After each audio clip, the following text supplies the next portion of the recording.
Hello to the conference participants in Leicester. My presentation will discuss the role of geometry in making and depicting textiles. The title slide shows a preview of some objects that we will be looking at today. Most of them are fresco depictions of textiles, but there is one real fabric here in the bottom right corner, which I made in 2009 and which prompted the idea for the ERC project we are conducting in Munich at the moment. This project, entitled Penelope, a study of weaving as technical mode of existence, is hosted by Deutsches Museum, which is mainly a museum for technology and science. Our aim is to investigate technical aspects of weaving on a warp-weighted loom with a view to patterns, mathematics, like binary arithmetic or geometry, to order, music, but also poetry, philosophy, and early cosmologies. Practical explorations are important to us, and we are lucky to have a laboratory in the South Hall of the Museum for Plaster Casts, close to the Glyptothek and Antiquities collection in Munich. On this slide from our kickoff workshop, you see the laboratory and Dave Griffiths, one of our project partners here, introducing the prototype of a pattern simulation machine in our laboratory. There's also me and the other team members, like here's Alex McLean, who is art programmer and musician. There's Giovanni Fanfani, classical philologist, and Flavia Carraro, unfortunately hidden behind here, is anthropologist and ethnologist. In the laboratory, we explore weaving and technical possibilities of the loom, and sometimes also invite others to do this. This image has been taken in November, when the left loom was used for a technological reconstruction of weaving a Coptic tunic by the local Munich weaver Sylvia Wiechmann. You can see about 15 centimeters of tabby weave here and the beginning of a running spiral in green. The weaving started with the sleeve that is wrapped around the cloth beam and slightly visible in the middle of it. So the beginning was somewhere beyond here, so the sleeve is quite long. And here we are about to weave the other sleeve. With regard to geometry, it seems as if rectangles are combined here, but in fact most considerations go into thread counts, weaving directions, the logic of thread course or itinerary, reinforcements of borders and angles and their structure. So this, here you can see such a reinforcement, so there are additional threads that run down here and strengthen the border of the next sleeve. Even the design of the running spiral is an issue of rhythmical and symmetrical counting and calculation, and affords no geometry. The other loom presents a trial to weave the design from the famous Scyphus Chiusi. That challenged me because Hugo Blümner wrote in his History of Ancient Technology that it were not possible to weave such an elaborate design on such a primitive device. This suggests that pottery painters do not depict real garments, but instead extend their vase design onto the surface of the depicted cloth. Back to the loom, the three handle rods allow weaving double cloths with ornaments, especially meanders, which you can see well on this picture of a later stage of the weave. The part with the figures here is done in tablet weave.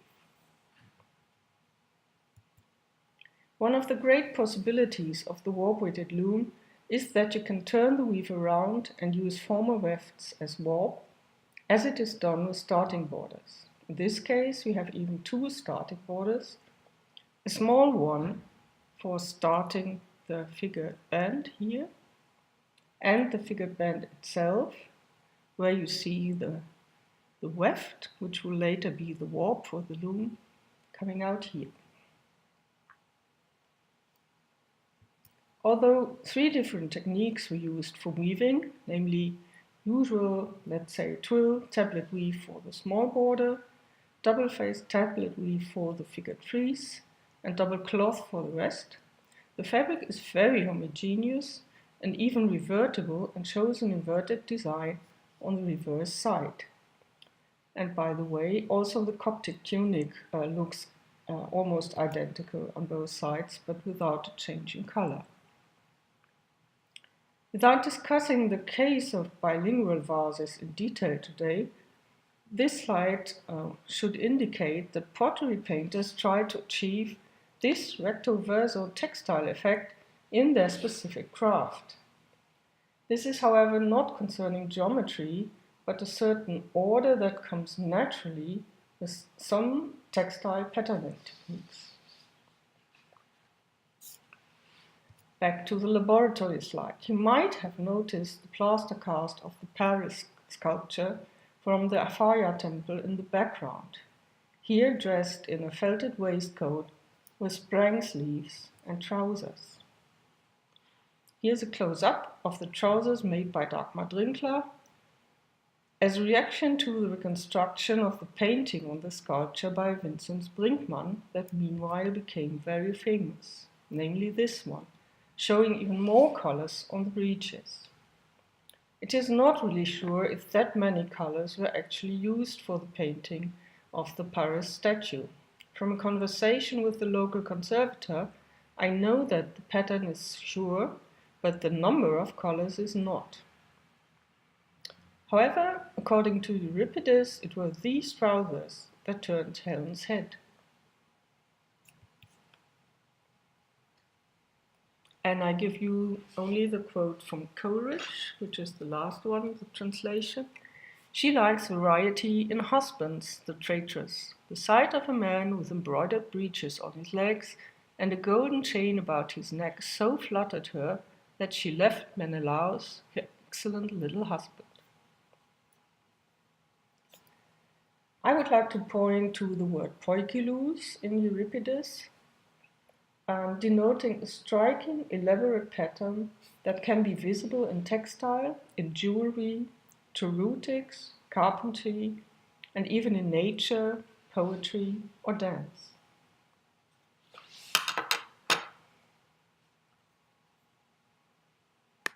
But again, did the artist depict real garments on vases or sculptures?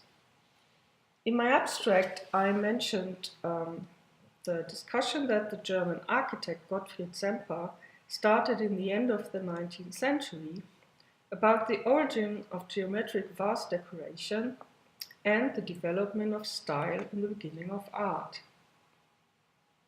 He claimed that textile art is at the very beginning of art technology and, because of its technical constraints, naturally created a geometric style that was adopted in other artistic disciplines like fresco painting, vase painting, architecture, or carpentry.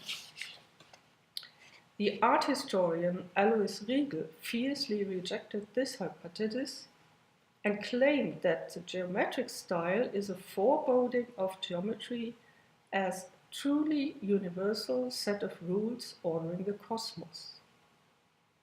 But whereas geometry in textiles is merely the result of technical constraints, for painters it is a mental and intellectual capacity that marks the beginning of Western art and runs parallel to the rise of natural science and mathematics in ancient Greece, and so far as Riegel's argument. Riegel's rejection of textiles as source for depicted ornaments has been repeated ever since and still is today. From a practical point of view, Geometry is not concerning me very much in weaving. Usually I apply mathematical considerations like rhythmical counting, proportion for balanced density in warp or weft, or for higher density in tapestry, number properties like odd and even for making patterns fit, and especially avoiding prime numbers as warp thread count, because then no pattern repeat is possible. Also, the possibilities of making floral designs depicting animals or narrative scenes are numerous. However, most of the work at the loom is about rules and order, about combination and composition, about the binary logic of ups and downs, light and dark, front and back, and about mixing elements to achieve results that are not easy to determine. To give just one very simple example, crossing pairs of alternating white and black threads in warp and weft direction gives the distinct pattern that we call dogtooth or houndstooth today. This type of mixing thread colors can lead to quite sophisticated results. Depending on the rhythm of warp threads going up or down, in this case there are, I think, 6 threads. Here you see 6 threads alternating, and here it might be even 8. And the rhythm of the weaver that the weaver does is just this one here. Some of the designs from my senior frescoes show the typical features of such color and weave patterns, especially the swastika-like cross that seems to determine the pattern repeat. So this cross-like structure that you saw also in the simpler example is actually characterizing a lot of these Mycenaean examples. But what about the artist depicting such textiles on vases or sculptures? Does he count and mix colors that interfere to achieve such patterns on the painted surface? Usually not. Painter indeed has to identify the repeat as a geometrical form. And then he needs to squeeze or stretch this. And I would like to exemplify this again for the Paris leg. In the case of the trousers of Paris, the painter even has to consider the stretch and squeeze of the pattern according to the bending of the knee. And the team around Vincent Brinkmann encountered a similar problem in reconstructing the painting on the marble surface. After being shipwrecked painting the pattern freehand, they applied a rectangular grid to the surface, which they filled out with a pattern repeat. So the grid is most easily visible here, these lines. This results in a reconstruction where the smooth diagonal lines of the assumed fabric kink and break and do not follow the diagonals by which the eye intuitively connects the distance across repeats. So what I mean is this kinking here. So when you follow this red diagonal, it breaks a little bit here. It's better visible what I mean when I show you the fabric. Even though it's not sure that Spreng was the fabric that was actually depicted, the result of the painting is not completely convincing, and I'm quite sure that the ancient painters did better. I would like to resume the difference of the weaving approach and the geometrical approach with the example of the background of the bull leapers fresco in Knossos. In weaving similar designs as color and weave effect, the weaver follows the up and down code that is indicated in red here. Applied to the warp, just changing each and every thread in yellow and blue, and a warp doing the same, will give this pattern as an effect. The painter, of course, can just follow these lines, but the weaver never can. This fresco, I think, is made also by an artist grid, so there is a grid underlying. There has no grid been detected on the legs of the Paris sculpture, but in the Mycenaean frescoes there were grids. Here you see one example of a depicted fabric from a fresco in Psyra that is constructed by using such a grid that's impressed into the wet plaster. But the strange thing is that the grid here is used to do the opposite. The painted fabric gives a totally flat impression and does not respect the curves of the body. Susan Peterson Murray writes, "It would appear that maintaining the integrity and clarity of the rapport design was a greater priority than visual naturalism." And this is not the only example, I show some more. And Murray goes on, "The fact that the dress has a fancy weave is more important than how it fits and moves as clothing." Obviously, there was a stunning effect of these depictions that was deliberately constructed. Also, Mariah Shaw has written about these frescoes, and both point to the fact that this way to depict fabrics is mainly applied in rooms with cultic context or on figures of gods, goddesses, or priestesses. But they do not discuss this observation further. Murray and Shaw apply the terms stunning, fancy, luxury clothing. We can assume that this is exactly what the term poikilo refers to that we encountered already in the case of the trousers of Paris.